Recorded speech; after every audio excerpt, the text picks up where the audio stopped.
Və günümüzdə insanları təhdid edən ən əsas problemlərdən biri də məyusluqdur. Çox yayılıb, hamının içində bir ümidsizlik olur və şeytanın ən böyük silahlarından biri məyusluqdur. Bir insan məyus oldusa inkişafı mümkünsüzdür. Həyatdan məyus oldu, müxtəlif səbəblərdən adamlar məyus olur, naümid olur, ümidsizləşir və çox böyük bir bəladır bu insan üçün. Təhlükəli haldır.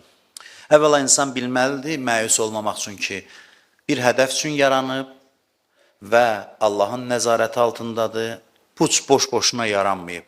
Hədəfini bilən insan məyus olmaz.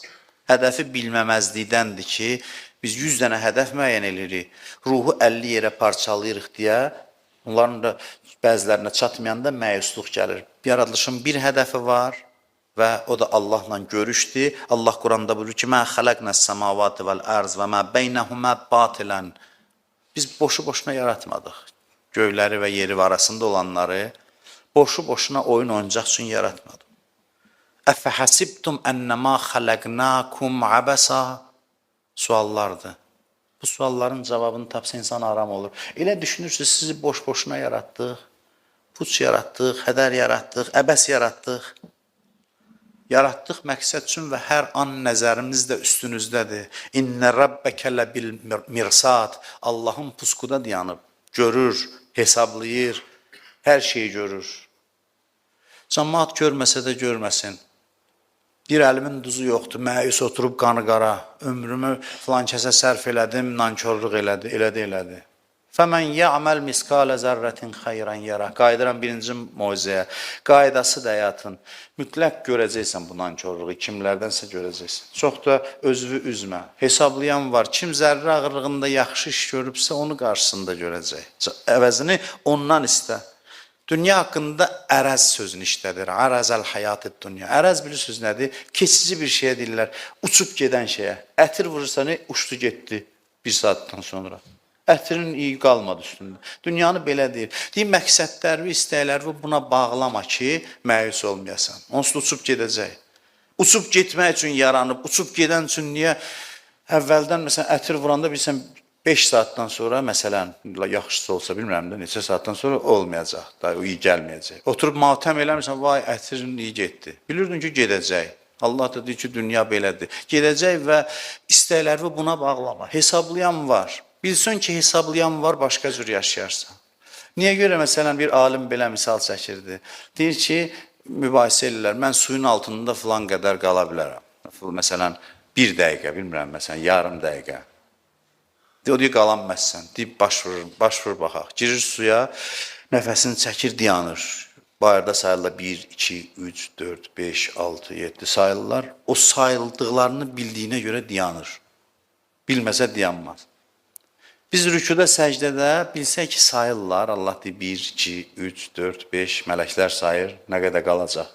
Onda belə eləməyir, subhanallah, belə qalxmar. Bilsək ki, sayırlar, əməlin keyfiyyəti başqa olar.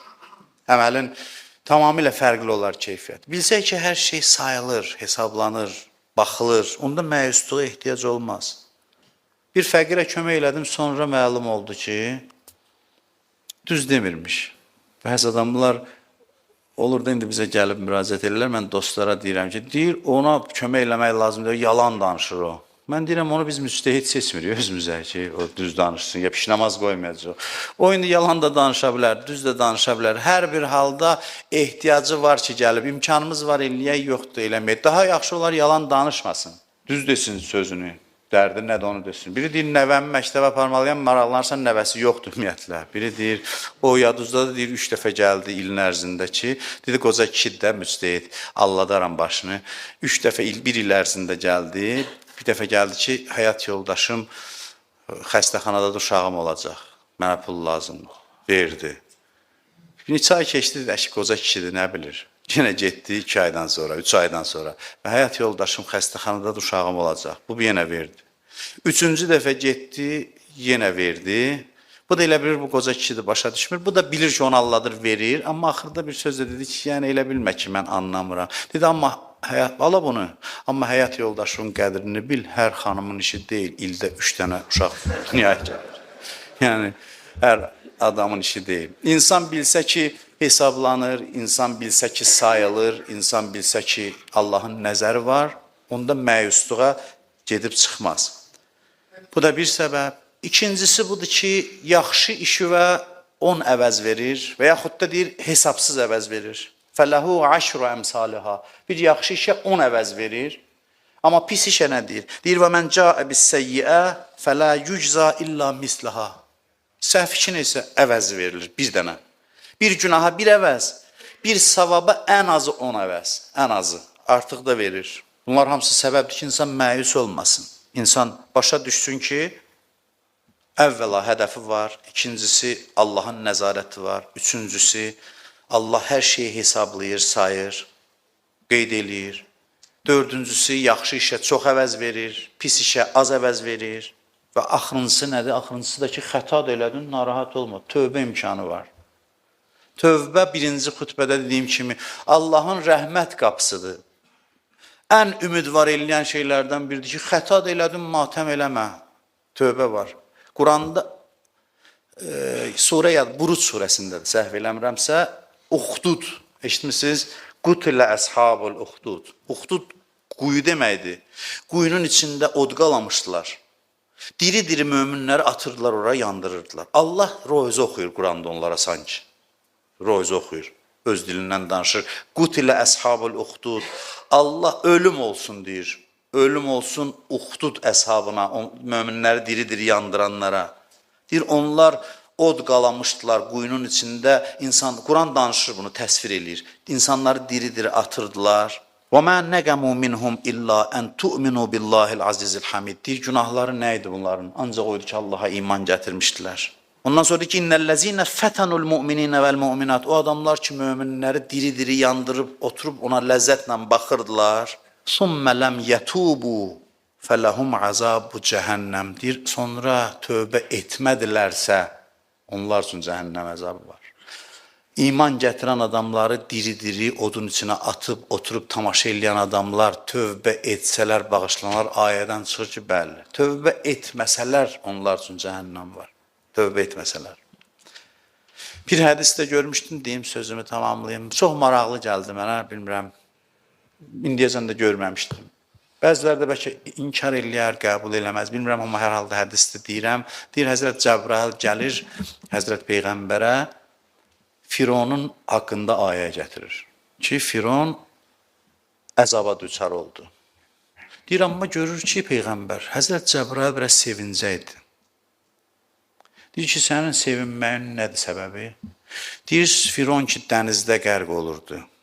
Onun qəlb gözü açıldı, yəni öləndə hamının gözü açılır da. Dedi, əstəğfirullah, tövbə, tövbə. Mən deyir, tələsdim, dedim ki, sənə tövbə zat yoxdur. Sən bağışlanmasın. Deyir, o vaxtdan bu vaxta qədər o öldü, mənim də xəbərim yoxdur onun aqibətindən.